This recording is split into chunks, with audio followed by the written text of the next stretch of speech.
Hi everyone, you're welcome to MyProfessorNote. This is Bhupesh Sharma, and here in this video we're going to read novel from the net perspective. This is a series, and here all your important novels will be discussed from your net perspective.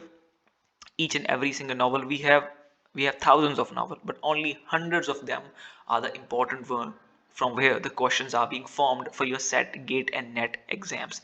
And we will cover them each and every single novel over here. I know that all of you have the ability to just qualify any competitive exam. What you need is a roadmap, a proper strategy, right? That how to approach this exam or study material. I will provide you everything whatever you need, right? But you have to put your efforts. Efforts will be your hard work will be yours. Okay, so then how can we do a novel from a net perspective or any exams perspective? How? And this approach can be applied to any one of your exams. We have to know first that what kind of questions were asked from that novel. So here we have 6 questions at least. Till now these questions are asked in your net examination from your Jane Eyre, and we will be doing each one of them here in this. But before that, uh, we will talk about this novel, that what this novel is, what is the idea that this novel wants to convey, right? So Jane Eyre, right, written by Charlotte Bronte, she has depicted her life through this character here, right? Her own experience, the way she went through life. Novel was published in the 1847 for the first time, and Charlotte Bronte's life is depicted through this character. Jane Eyre is a very strong character. Her last name, which is Eyre, is taken from the Old French. It means to travel, right? Because this character has a desire to explore the world, right? She has a desire to be something, to have a self identity, her own self respect, her own astitva, right? This is what we are fighting for, because women didn't have that in Victorian England. She also tried to depict here the Victorian England hierarchy, right? So the profession of Jane Eyre is here of the governance. She is a very lower class woman, but the etiquettes, the education uh, she possesses are of the aristocratic culture, because they have to teach the students of all sort of classes, right? Your aristocratic classes, they have to teach them. So for them, they must have these good etiquettes, good academic skills, but they are they are treated equal to the servants. It can be their pay, that which they are paid, the money which they are paid for their job, but the job they are doing is much more respectable, but their rank is of the level of servant. So she has also involved this theme of hierarchy over here, of your social ranking in Victorian England.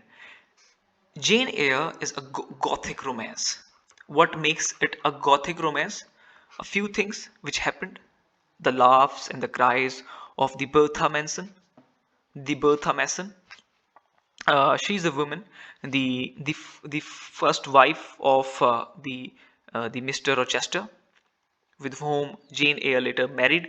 In this novel, we will be decoding these each and every single character, because I think the most important thing uh, in the novel is to understand the characters. If you understand all the characters, you already know the plot of it. Okay, and on a separate page here, we will try to decode each and every character, right?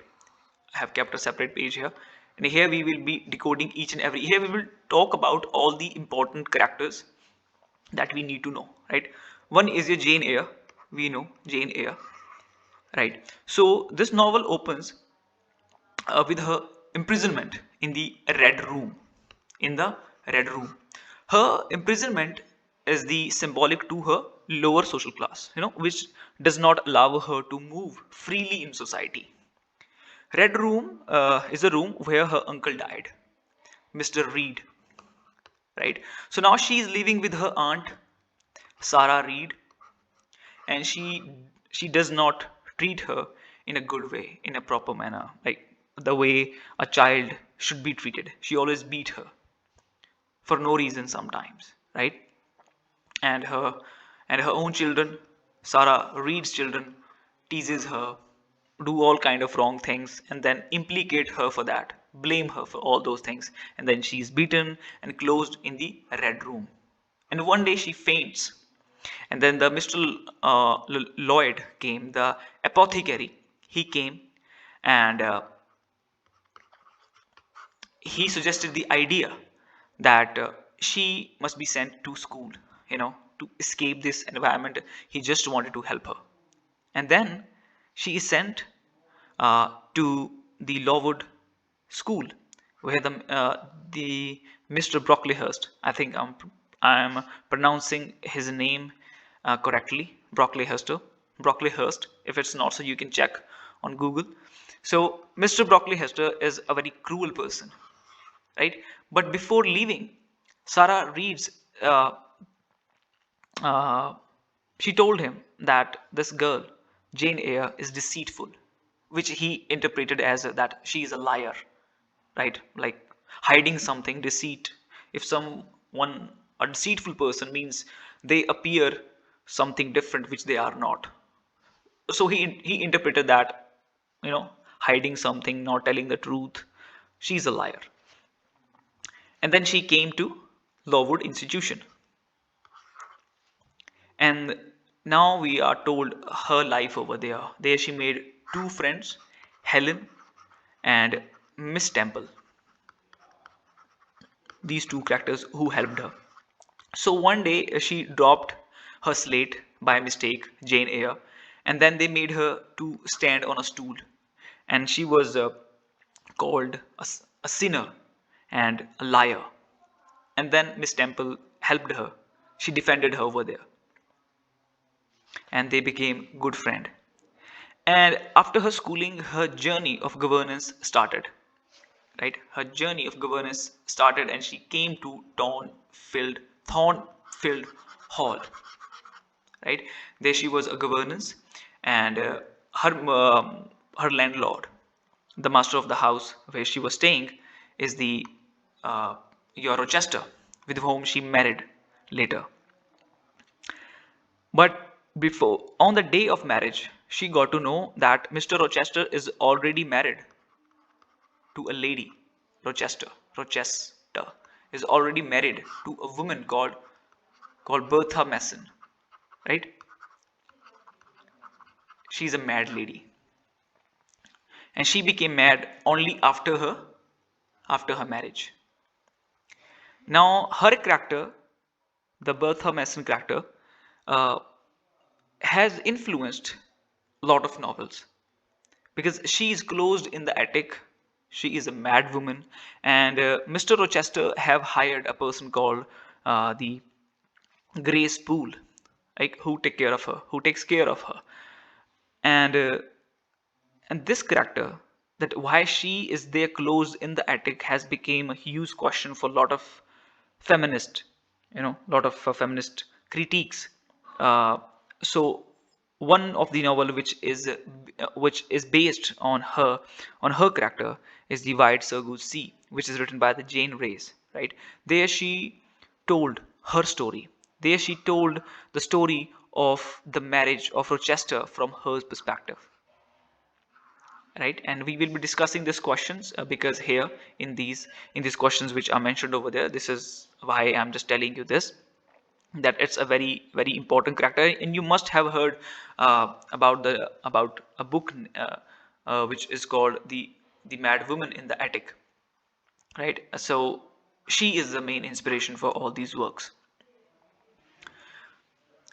He was married to her, and then his lawyer interpreted. He said that as he is already married, so he cannot do the second marriage. Then Jane Eyre, broken heart, she left the Thornfield without any possessions and went to the house of her cousin sisters, which is your Diana Rivers, your Mary Rivers, and the John Rivers, who is a clergyman, John, even though he proposed her to get married with her, which she denies because that day, that night, she hears a voice mystically of the Rochester that he's calling her to come back now. And on the day she got to know that the John, maybe one day before, a few days earlier, that her uncle John Eyre died, and he left all his fortune for her, which she divided between all these sister and all her cousins, and they became very close to each other. That's seeing that how hearted woman she is. And then they came back. She came back to the Rochester day. She found that Bertha Mason set the house on fire and herself jumped from the roof to die. And Rochester, he lost his one arm and eye in this accident, but she accepted his proposal to get married with him. And one thing we need to know here, that she married with him equally, coming equally to his status, not as a lady, that who wanted to be her submissive in a submissive state, right? She never relied upon him for her livelihood. She has a desire to be financially free, right? Uh, or then they both married, right? So all these are character here that we have discussed, who they are, how they are. Only their names will be asked, or maybe their professions sometime, that who does what and all. So like a John Rivers, who is a clergyman, who proposed the Jane Eyre and asked her to go with him to India, which she refused. She refused to get married with him, but she accepted the idea that if he wants her to travel India, she will surely go. So these are the characters. But in between, I think one character there is called Blanche, a beautiful woman from the higher class, and where Jane Eyre feels quite low, where she saw that Blanche and Rochester, they are the two people of the similar class, having discussion with each other, and she got jealous. And this is the time when Rochester got to know that Jane Eyre is actually in love with him, and this is when he proposed her. But later she got to know about the Bertha Mason, so then this marriage was stopped. It was stopped there, and then she came back to her cousins. So this is what this novel is on an objective manner, if we understand. But if we go behind the character, her journey, how she did it, this is a completely different idea, and I know you all are interested into that, but this is good only for classes. And on the basis of it, we will now discuss all these questions here. So now the first question that we have here is, one of the most famous moments of direct address to the reader, I married him. Oh, this is a first bouncer. This is a first bouncer. We haven't even discussed this, and I very deliberately put this question. I couldn't have, even missed it, that we didn't even discuss it in the novel. Then this question here, and this type of questions we get, but they are only for the sake of make us aware, right? Reader, I married him is the first sentence of the last chapter of Jane Eyre, right? So from here we get an idea from this question, and we start to apply it to the another novels. So then, the next time there was a question asked from your Pride and Prejudice, the first line, it is universally acknowledged that a man who is in a possession of a good fortune must be in a want of a wife. So that is also a first line of a novel, right? And where do we get an idea about such a questions? Because they have asked these questions. This question, when that is the reason I always tell you that you have to go through PYQPs. Only through PYQPs you will get an idea that how the questions are formed, what kind of question they are asking. When you see such a question, then you start preparing yourself for other sort of questions which can be asked. For example, that now you will start just reading about the other questions, other type of question like other famous lines from the another most famous works, right? And you will get questions from them as you get the question from Pride and Prejudice, right? Because there was once a questions asked of certain kind, and then you get prepared for the similar questions. Okay, so this is from the Charlotte Bronte Jane Eyre, right? A question which we didn't even talk about, and I'm telling you, there will be no one can tell you that such a questions can be asked. Only on the basis of these PYQs, they can tell you that such a question once was asked, but they self they not going to teach you each and every single chapter. I mean, how do they know that they will be asking the first sentence of this last chapter, right? So such a bounces will be there, but from here you just have to get you just have to take an idea from the other kind of questions. Okay, so next question we have here, the below are two sets of texts, one of which has inspired the other, match the text with its inspiration.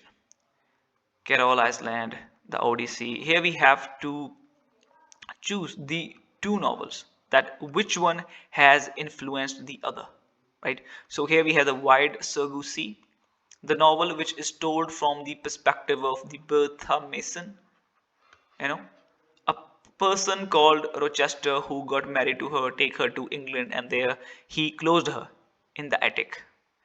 He doesn't meet her, and himself having affair with another women's, and now got married with a new governess which is the Jane Eyre. So this novel is told from her perspective, that she is not mad. It is this patriarchal society which has forced her to be mad. She has herself, she has no freedom, and here a man is going out there and having relationship, and this is how this work was interpreted, and on the basis of that Wide Surgu Sea was written. So Jane Eyre obviously have influenced this work, because we are reading only Jane Eyre, so only related to that we will be taking the options here. Then we have the Mad Woman in the Attic is a specific reference to obviously the Bertha Mason of Jane Eyre, right? It was a quite easy one. So this is how the questions are being formed. So what you have to know in a novel, what idea do you get? That I have to know when it was published, I have to know from where it is inspired, right? What is the idea behind this? What are the other characters? That's what you have to know, right? So another question, mural sparks the prime of Miss Jean Brodie is rewriting of the Victorian novel. So for that you have to read Mural Sparks Prime of Miss Jean Brodie. but the Jane Eyre name was involved here, so this is the reason I took this question here, right? So the most of the questions which are formed from this question is on the basis of its influence on the works, right? Then we have the concept of the Mad Woman in the Attic, or we have already done this so repetitively. You saw this, that once in June 2006, which was asked, it was asked later in the December 2009. So who told you that the questions are not repeated, even though the language is a bit changed, but the concept is the same. Then we have listed below are the titles of the novels and the sources to which they are aligned by readers. Match them appropriately, right? Listed below. So now again you have to create a connection that which work is the source for the another work. We have Wide Surgu Seas. Which work has influenced it? Charlotte Bronte, Jane Eyre. Again the question is repeated. Who told you that questions are not repeated? They are repeated in December 2014. The question which was asked earlier in the June 2009. Who knows? Like, this question was repeated after 5 years. Who knows that this question again will be repeated now? There can be other questions who were asked in the 2014 and now will be repeated in your 2020-22. The questions are repeated. So we have to go through the PYQPs. We have to get an idea that what that work actually about, a brief critical approach, and that will help you out to get your net. I hope you like the video. If you liked it, so you can share it with the other people. We will meet soon in the next video. So till then time, just keep watching My Professor Note. And if you want to get access to our study material, right, which helped me to get my net, so you can check out the video that how I did it. I have given a link below in the description box. Till then time, My Professor Note signing off.